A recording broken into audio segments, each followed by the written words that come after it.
Welcome to the 1 Minute Apologist. We interview the world's leading apologists to provide credible answers to curious questions. So if a non-believer came up to you and said, "Hey Frank, will God send me to hell just because I don't believe in Jesus?" What would you say? I would say you don't go to hell because you don't believe in Jesus. You go to hell because you've sinned. It'd be like saying, do you die because you don't go to the doctor? No, you die because you have a disease. Now, could you have prevented dying by going to a doctor? Well, yes, and the same thing is true with Christianity. You can prevent eternal death by going to the great doctor, the great physician.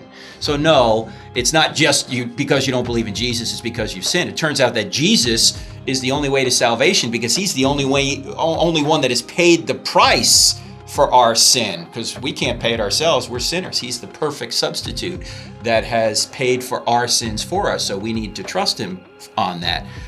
Let me also say this, that if you don't want Jesus now, you're not going to want him in eternity. When people ask me, will God send me to hell? I say, no, you send yourself there. God won't force you into heaven against your will.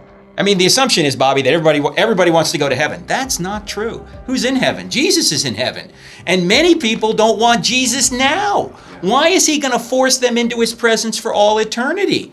Look, if God exists, and he does, if there is an afterlife, there is, there's only two possible destinations. You're either going to be with God in the afterlife, that's heaven, or you're going to be separated from God in the afterlife, that's hell. Now, you say, well, hell might not be so bad. Well, think about it this way. Everybody right now, regardless of whether you're a believer or unbeliever, experiences some of the benefits of God. We experience love, we experience relationships, we experience joy, we experience the hope of a future, whether we're believers or not. His rain falls on the just or unjust. But I want you to imagine a place where there is none of that. There is no hope, there is no future, there are no relationships. All the goodness of God has been withdrawn. There's nothing but stone cold, narcissistic self-absorption. That's what the Bible means by hell. It's separation from God. And the reason there's a separation from God is because God respects your free choice. If you don't want him now, you're not going to want him in eternity.